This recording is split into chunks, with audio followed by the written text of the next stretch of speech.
नमस्कार दोस्तों, स्वागत है आपका आपके अपने YouTube चैनल फार्मर्स लव पे। तो हम क्रॉप फिजियोलॉजी की जो क्लासेज कर रहे थे उसमें हमने टॉपिक जो थर्ड था अपने according to syllabus crop physiology का जो टॉपिक थर्ड था वो 2 लेक्चर की क्लास थी टॉपिक थर्ड में। तो जो फर्स्ट लेक्चर है वो हमने डिस्कस कर लिया था इससे बैक क्लास में। उसमें क्या देख लिया था, जो ओस्मोसिस, ठीक है, डिफ्यूजन एंड ओस्मोसिस, परासरण और विसरण के बारे में हमने पूरा कुछ डिस्कस कर लिया था। आज जो अपना क्रॉप फिजियोलॉजी का पार्ट फर्स्ट के सेकंड सेम के लिए according to syllabus third topic का सेकंड लेक्चर, थर्ड टॉपिक के सेकंड लेक्चर की क्लास है। उसमें क्या देखेंगे, एब्जॉर्प्शन ऑफ वाटर, ठीक है, एब्जॉर्प्शन ऑफ वाटर। इसके साथ में देखेंगे ट्रांसमिशन, जो वाष्पोत्सर्जन है वो चीज, और स्टोमल फिजियोलॉजी जो रंध्रीय व्यवहार है, एक पादप का, एक प्लांट का जो रंध्रीय व्यवहार है वो, और उसका जो जल अवशोषण वाटर एब्जॉर्प्शन कैसे करता है, ठीक है, वो चीजें, प्लस उसका जो वाष्पोत्सर्जन ट्रांसमिशन हो रहा है वो किस प्रकार से हो रहा है। तो आज की क्लास थोड़ी लंबी हो सकती है क्योंकि 3 चीज डिस्कस करने वाले हैं। तो जिन्होंने इससे पहले वाला बैक लेक्चर नहीं देखा ना, ओस्मोसिस और जो डिफ्यूजन वाला, ठीक है, वो देखें एक बार, उससे आपको थोड़ा सही से समझ में आएगा। थोड़ा सा रिपीट कर लेते हैं, एक बार रिवाइज कर लेते हैं क्या क्या देख लिया था। तो जो फर्स्ट लेक्चर था टॉपिक थर्ड का बैक क्लास, उसमें हमने देख लिया था परासरण और विसरण की क्रिया के बारे में, ठीक है, परासरण और विसरण के बारे में। इसके अलावा देखा था एक चीज, एब्जॉर्प्शन ऑफ वाटर। तो जो प्लांट है वो टू टाइप से एब्जॉर्प्शन करता है वाटर का, ठीक है, 2 प्रकार से अवशोषित करता है, पैसिव एब्जॉर्प्शन और एक्टिव एब्जॉर्प्शन। पैसिव एब्जॉर्प्शन में क्या होता है कि निष्क्रिय जो होता है, निष्क्रिय वाला, पैसिव वाला, उसमें होता है कि उसको एनर्जी की आवश्यकता नहीं पड़ती, ठीक है, होता कोई जल को अवशोषित कर रहा है, एब्जॉर्प्शन कर रहा है वाटर का, उसको एनर्जी लगाने की आवश्यकता नहीं है, वो पड़ेगा पैसिव में। और पैसिव का एग्जांपल क्या है अपना, परास विसरण।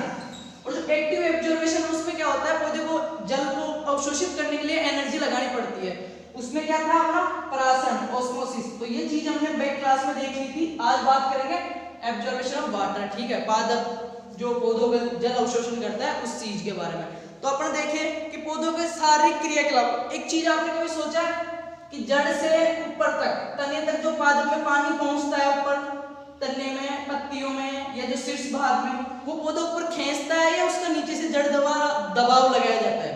ये चीज कभी सोचा है? किसी को पता है क्या कि जो पानी जा रहा है जड़ से नीचे तक, इस पे कौन तो दबाव लगा रहा है, कैसे चढ़ रहा है, ठीक है, गुरुत्वाकर्षण के बल के विपरीत जा रहा है। गुरुत्वाकर्षण का बल क्या कहता है, नीचे आती है चीज, ये नीचे से वापस ऊपर जा रहा है। तो एक चीज सोचना, ये इसको प्लांट ऊपर से खींच रहा है या जड़ें धकेल रही है, कौन सा बल काम कर रहा है, क्या चीज है, वो चीज डिस्कस करने वाले हैं आज अपन। तो ध्यान से देखिएगा आप, जो एक प्लांट होता है ना, उसका लगभग 90%, ठीक है, 90% अबाव ही मान लो, 90% अबाव जो बॉडी मास होता है ना, शरीर का आयतन, वो जल होता है, ठीक है। जैसे तरबूज है, तरबूज में तो 92% अबाव जल होता है, ठीक है, वाटर होता है। इसकी बॉडी मास में अगर देखें तो 92% अबाव वाटर होता है, और हर प्लांट के अंदर होता है ये, ठीक है। जैसे सपोज एक कोई सीड है, ठीक है, किसी भी प्लांट का सीड है, ठीक है, किसी भी कोई भी सीड है XYZ, वो अपने को हो सकता है दिखने में ड्राई दिख रहा हो, बिल्कुल सूखा दिख रहा हो, पर उसमें भी कुछ मात्रा में जल उपस्थित होता है, ठीक है। तो प्लांट्स के लिए सबसे आवश्यक चीज है वो वाटर ही है, ठीक है। तो आज अपन वाटर एब्जॉर्प्शन के बारे में देखेंगे। और स्थलीय पादप प्रतिदिन, ठीक है, बहुत सारे जल का हानि करते हैं वाष्पोत्सर्जन के द्वारा। जो अपने स्थलीय पादप है वो वाष्पोत्सर्जन के द्वारा बहुत ज्यादा जल की हानि करते हैं। इसको एग्जांपल में समझे अपन, तो एक सरसों का पौधा होता है ना, एक परिपक्व सरसों का पौधा, वो 5 घंटे के अंदर अंदर अपने जो, अगर नम वातावरण है ना, तो 5 घंटे के अंदर अंदर अपने जो बॉडी मास है, उसका शरीर का भार है, उसके बराबर पानी को वो वाष्पोत्सर्जित करके हानि कर देता है। और उसके अलावा देखें तो एक मक्का का पौधा है ना, एक मक्का का पौधा एक पूरे दिन के अंदर, ठीक है, पूरे परिपक्व मक्का का पौधा है बढ़िया, वो एक पूरे दिन में 3 लीटर पानी तक एब्जॉर्प्शन करके वाष्पोत्सर्जन कर देता है एक मक्का का पौधा। तो अपन देख सकते हैं कि कैसे एक प्लांट के लिए जो वाटर है वो कितना आवश्यक है। तो आज की चीज ये डिस्कस करने वाले हैं, उसका रंध्रीय व्यवहार, उसका जो पत्तियों में रंध्र पाए जाते हैं, कब खुलते हैं, किस प्रकार जल ले रहे हैं, वो चीजें बात करें अपन। तो जो जल के अणुओं में गतिज ऊर्जा पाई जाती है, ठीक है, जल के अणुओं के अंदर गतिज ऊर्जा पाई जाती है, जिस वजह से वो गमन करता है, ठीक है। आगे अपन बात करते हैं इसके बारे में कि ये जो जल का एब्जॉर्प्शन हो रहा है, अवशोषण, वो किस प्रकार कर रहा है एक प्लांट, ठीक है। तो ये एक्टिव और पैसिव 2 चीज बता दिया मैंने। इसके अलावा एक और चीज होती है अंतःशोषण। अंतःशोषण ये क्या होता है, अंतःशोषण, ठीक है, इसके बारे में देखते हैं, अंतर शोषण के बारे में। ये भी जल जो वाटर एब्जॉर्बेशन का ही एक टाइप है, अंतर शोषण। इसमें होता क्या है अंतर शोषण के अंदर, अंतर शोषण एक विशेष प्रकार का विसरण का उदाहरण है, एक विशेष प्रकार का जो डिफ्यूजन है विसरण, उसी का प्रकार है ये, ठीक है। इसमें एग्जैक्टली होता क्या है, जब ठोस या जो कोलाइड्स द्वारा, ठीक है, जो ठोस या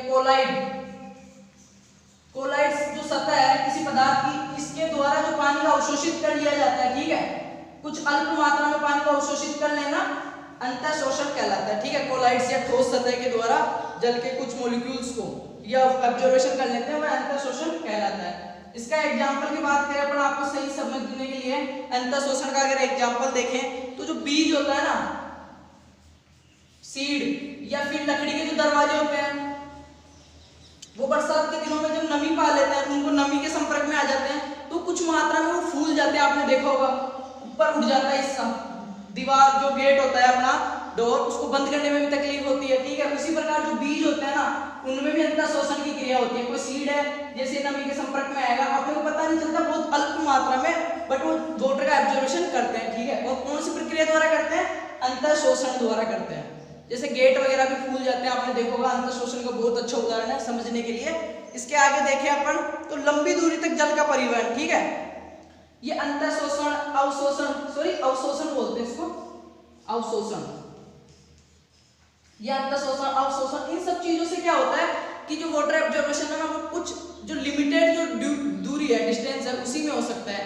ऐसे तो नहीं है कि जड़ अवशोषण करेगी और तने तक पहुंचा देगी, ठीक है, 10 फीट ऊपर पहुंचा देगी, पानी 2 फीट ऊपर पहुंचा देगी, उसके लिए अलग चीज है। उसके लिए क्या है, अपने जो प्लांट्स के जो उत्तक है, टिश्यूज है, ठीक है, जाइलम वगैरह है, वो चीजें कार्य करती है, वो ये लंबी दूरी के लिए उपयोगी नहीं होता है। ये जो भी है, विसरण हो गया, अवशोषण हो गया, ये चीजें, तो उसके बारे में डिस्कस करते हैं अपन। ये पौधे जल को कैसे अवशोषित करते हैं। हम सभी जानते हैं कि जड़े पौधे के लिए ज्यादातर जल को अवशोषित करते हैं, ठीक है। पौधे के लिए सबसे ज्यादा जो जल वाटर एब्जॉर्बेशन होता है, उसकी जो पूर्ति करनी होती है जल की, वो हमेशा जड़ों द्वारा होती है। जो जड़ों में मूल रोम पाए जाते हैं, वही नमी के संपर्क में रहते हैं मृदा के अंदर, ठीक है, तो वही जो सोइल वाटर है उसको एब्जॉर्बेशन करते हैं, ठीक है। ज्यादातर जो कमी है, जल की जो कमी आती है, उसकी पूर्ति जड़ों के द्वारा की जाती है।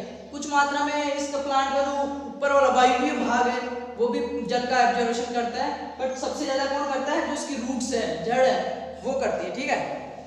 इसके आगे देखिए कि पौधों में जल का ऊपर की ओर गमन, हमने देखा है कि पौधे मृदा से जल को कैसे ग्रहण करते हैं, ठीक है, हमने ये चीज देख ली थी वाष्पोत्सर्जन वाले, इसके अंदर जल एब्जॉर्बेशन के अंदर जो परासरण, मिश्रण, अवशोषण, अंतर शोषण, इसमें ये देख लिया था कि एक प्लांट कैसे सोइल वाटर को एब्जॉर्बेशन करता है, ठीक है, कौन सी प्रक्रिया है, किस प्रकार से उसकी क्रियाविधि है, वो चीज देख ली थी। अब इसके आगे क्या रहा है, जब पौधे के विभिन्न भागों तक जल कैसे पहुंचता है, या पेड़ के तने में गुरुत्वाकर्षण के विरुद्ध गति करता है, तो इसके लिए ऊर्जा कौन देता है।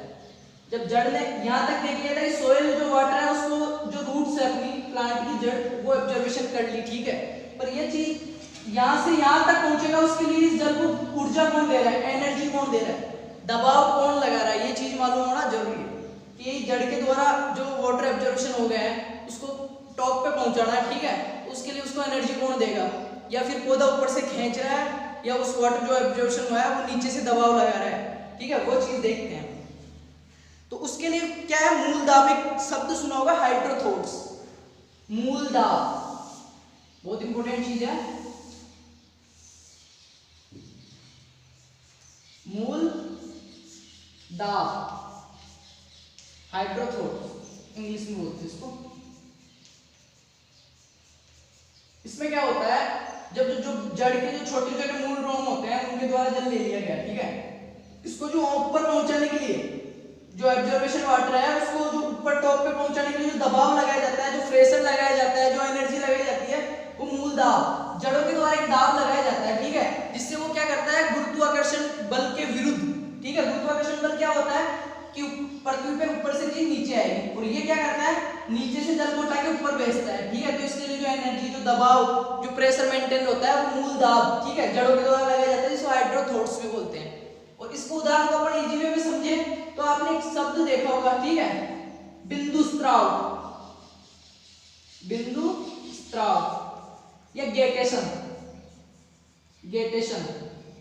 आप जब सुबह सुबह या जब भी कोई नम मौसम होता है, एनवायरमेंटल में नमी होती है, तब आपने सुबह देखा होगा जो घास के तिनके हैं या जो घास के जो शाकीय पादप है, ठीक है, अपने जो भी शाकीय प्लांट है, उनके जो ऊपर जो वो होता है, ये कोई तिनका है, इसके जो लास्ट छोर पे, ठीक है, यहाँ पे पानी की बूंद मिलेगी आपको, ठीक है, चमकती हुई ऐसे मोती के समान बूंदे मिलती है, ठीक है। जो दूब घास है, जो भी शाकीय पौधे हैं, उनके जो ऊपर वाला भाग है पत्ती का, जो भी ऊपर वाला नोक है, वहां पे आपको पानी की बूंदे मिलेगी। वो कहां से आती है, कभी देखा है आपने? वो होता है जो गेटेशन है, बिंदु स्त्राव, मूलदाब की वजह से होता है वो चीज, ठीक है। तो वो इसको समझने के लिए बहुत अच्छा उदाहरण है मूलदाब को, कि कैसे जड़ से पानी टॉप तक पहुंच रहा है, टॉप टेंडेंस तक पहुंच रहा है, ठीक है। वो चीज क्या है? हाइड्रोथोर्स या बिंदु स्त्राव भी बोल सकते हैं इसको।